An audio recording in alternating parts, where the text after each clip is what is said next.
What's up guys, Evil here. Today I'm going to show you how to install a Freecom or any other Bluetooth system in your helmet without having to rip off your ears.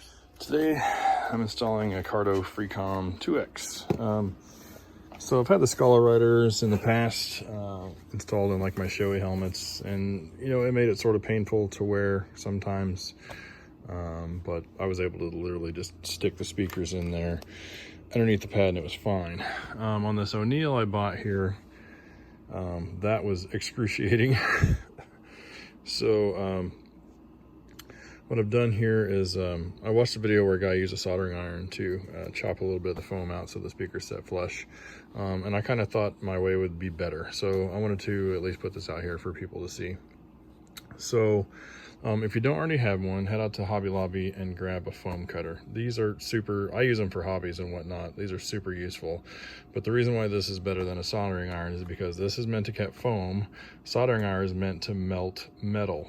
So this baby, I mean, I guess you could tweedle in a soldering iron to get the temperature you want. But that's trial and error. These things are like 20 bucks and I use it all the time. But this is just meant to melt foam, so it's only going to melt the foam. If you hold it on some of the plastic stuff, it'll melt it. Yeah, I just think this is a much better solution than a soldering iron. So how I did was I took my styrofoam, I stuck it down there, test fitted it where I thought the speaker should be, and then I traced it with the foam. And then I took the foam cutter and I cut this crosshatch pattern in.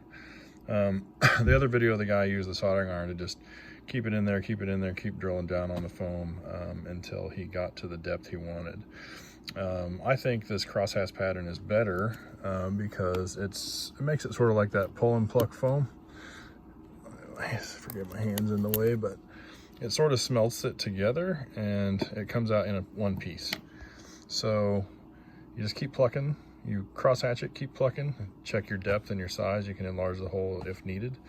But then on the other one, which I have in here and it's perfect, I had to do this twice. So I plucked as deep as I could this way, and then I test fitted my speaker. It still wasn't flush. I cross hatched it again, and then plucked it again. And then I just used the tool to sort of smooth it out a little bit. I was also able to make a channel for the wire. Okay, so there's the first plucking. You can see it kind of leaves these raised areas. I like these bent pliers because you can kind of get it in there and then sort of grab larger areas of this stuff. But I'm going to continue to clean this out a little bit.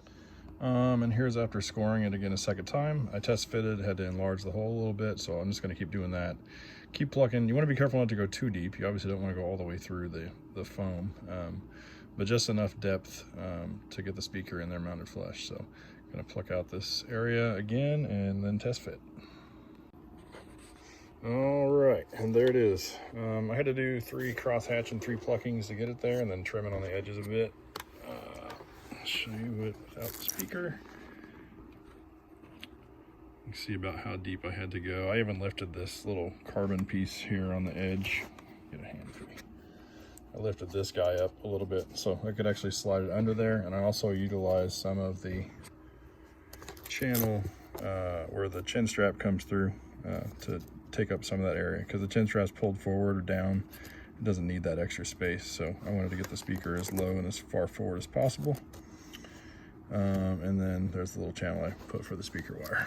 So, oh, I see one little spot I need to pluck.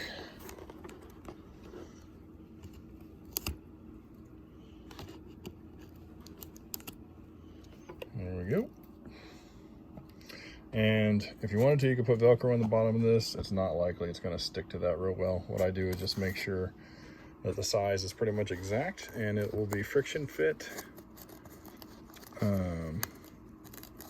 because the foam that's on the speaker, and then the pad will be over the top of it. So that's it. I just was thinking of improving on this other guy's method. And if you're like me and you have a big head and you don't have room in your helmet, you know, obviously this compromises the shell a little bit, but if you're putting speakers in between your head and the helmet, you're compromising that anyway. So I don't want to hear any complaints about that. But anyway, at least I'll have some tunes and hopefully I don't hit my head. So and I'll actually be able to take this thing on and off without screaming pain. So anyway, that's it, guys. Please like and subscribe. Check back for more content. I appreciate it. I'll catch you guys next time.